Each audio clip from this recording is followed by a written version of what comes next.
श्री सीताराम। श्रीमद् भगवद गीता अध्याय 5 श्लोक क्रमांक 10।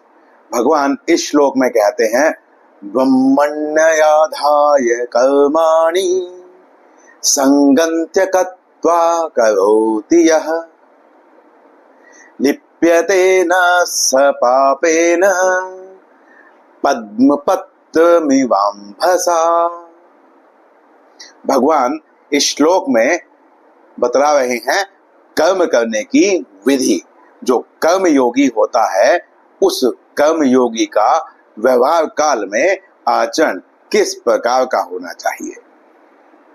भगवान यहाँ बतलाते हैं कि वह व्यक्ति जो भगवान के अर्पण करके सभी कर्मों को करता है और उन कर्मों में आसक्ति का त्याग कर देता है, अर्थात उसे उन कर्मों से कुछ भी नहीं चाहिए होता है।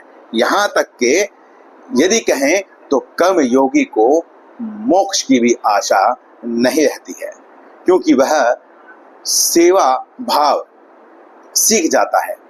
मोक्ष मिलने के पश्चात वह सेवा नहीं कर सकता है, तो इसीलिए वह यह चाहता है कि उसे सदैव सेवा करने का अवसर प्राप्त होता रहे। इसीलिए भगवान ने यहाँ पर कर्म योगी के व्यवहार को बतलाया है कि वह इस प्रकार से कर्म करता है, फिर वह कभी लिप्त नहीं होता पापों में। वह पापों से उसी प्रकार ही अलग रहता है जैसे जो कमल होता है वह कीचड़ में जल में उत्पन्न होने के पश्चात भी जो कमल के पत्ते हैं वह पानी से अलग ही रहते हैं, वह पानी में नहीं रहते हैं, वह पानी से लिप्त नहीं होते हैं। इसी प्रकार मनुष्य किसी भी प्रकार का कर्म करता हुआ पापों में लिप्त नहीं होता। तो भगवान यह विशेष विधि बतला रहे हैं, क्योंकि गीता में भगवान ने यह कह दिया है कि कर्म से तो कोई बच नहीं सकता, कर्म तो उसे करना ही पड़ेगा।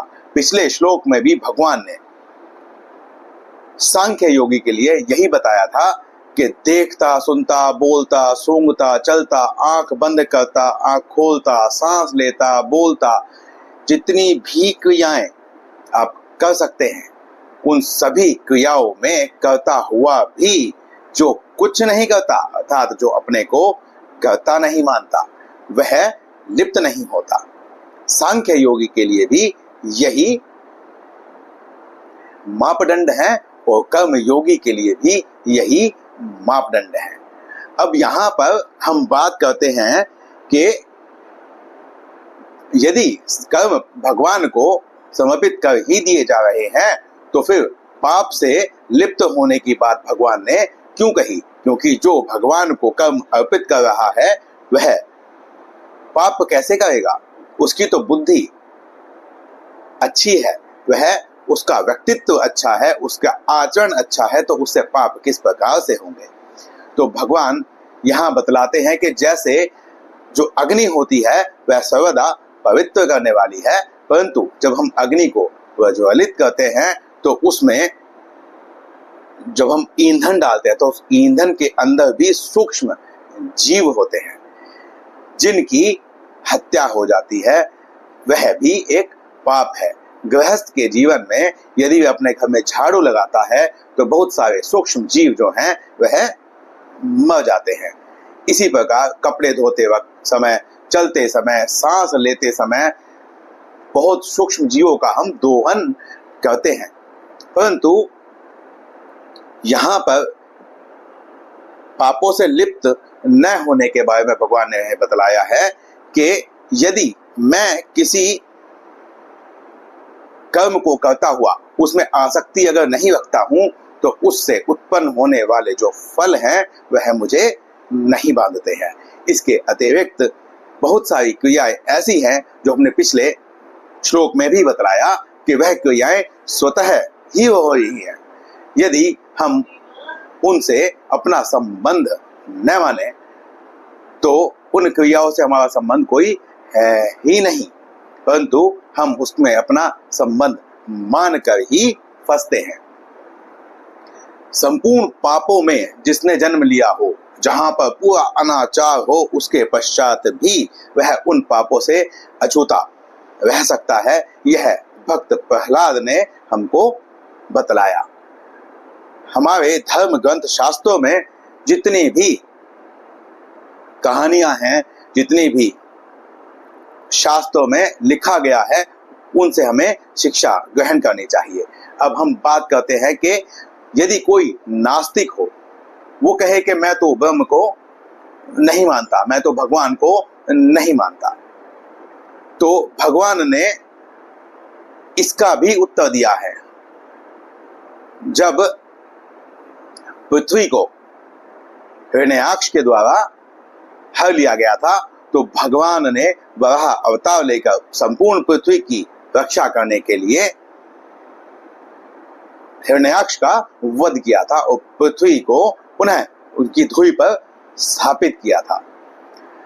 जो नास्तिक है उसे इससे भी शिक्षा लेनी चाहिए। यदि वह धर्म ग्रंथ को पढ़े, और यदि वह नहीं पढ़ता है, कुछ नहीं मानता है, वह भगवान को ना माने, क्योंकि उसके भगवान को मानने या न मानने से भगवान के अस्तित्व पर कोई फर्क नहीं पड़ता है।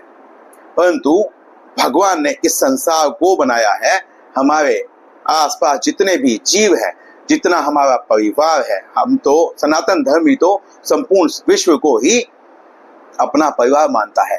तो यदि आप आसक्ति से रहित रहते हुए, अर्थात अपने स्वार्थ से हटकर यदि जीवों की सेवा करते हैं, तो भी आपको वही फल प्राप्त होगा जो हिमालय की कंदराओं में जाकर सर्व कर्म संन्यास लेकर परमात्मा का ध्यान करके कठिन से कठिन तपस्या करके प्राप्त होता है। कर्म योग बहुत सरल है और यह ऐसे ही व्यक्तियों के लिए है जो भगवान को माने या न माने, उसके पश्चात भी परम पद को प्राप्त कर सकते हैं। यदि आप मोक्ष को भी नहीं मानते हैं, तो भी क्या जीवों के कल्याण के बारे में कह देना गलत बात है? क्या कोई, यदि मान लीजिए किसी व्यक्ति को कहा जाए कि जीवों का कल्याण करो, और वो आकर आपका भी कल्याण करता है, आपको भी सहायता करता है, तो क्या सहायता लेते वक्त आपको बुरा लगता है? ऐसा सभी जीवों के साथ है। तो जब हम जीवों का कल्याण करते हैं तो हमें परम पद की प्राप्ति होती है। इसके लिए कोई धर्म ग्रंथ पढ़ने की आवश्यकता नहीं है, क्योंकि सनातन धर्म की जितनी भी शिक्षाएं हैं वह सिर्फ किताबों में नहीं लिखी गई हैं, इस पूरी सृष्टि में आचरित होती हुई आपको दिखाई दे जाएंगी। जिस व्यक्ति ने सनातन धर्म का स भी नहीं पढ़ा होगा, वह भी सनातन धर्म की शिक्षाओं को मान रहा है। जान नहीं रहा है अलग बात है, जानकर मानने में अलग बात होती है और सिर्फ मान लेने में अलग बात होती है। तो वह आचरण में कर रहा है, परंतु वह उसे जानता नहीं है कि शिक्षा सनातन धर्म की है। यही एक धर्म है जो कर्म को आधार बनाता है। यह नहीं देखता है कि हिंदू है तो यही सही है। हिंदू की अगर कहें तो हिंदू का विरोध करने वाला सबसे पहले हिंदू ही खड़ा होता है, और किसी धर्म में आपको ऐसा देखने को नहीं मिलेगा। तो जो भगवान को नहीं मानता है, यह सृष्टि जो है, यह पृथ्वी जो है, यहाँ जितने जीव हैं ये सब भगवान हैं। यदि व्यक्ति अपने देश की सेवा भी करे तो वह भी अमरता को प्राप्त करता है, परम पिता परमेश्वर की शरण में ही जाता है। इसीलिए आज 15 अगस्त के अवसर पर नमन करते हैं उन सभी वीरों को जिन्होंने धर्म के लिए, जिन्होंने देश के लिए अपना सर्वस्व बलिदान दिया, और भगवान से प्रार्थना करते हैं कि हमारे जीवन में भी ऐसा कोई अवसर आए ताकि हमारे जीवन पर भी कोई गर्व कर सके। इस श्लोक में इतना ही। मिलते हैं अगले श्लोक में, अगले वीडियो में। शिव सीताराम।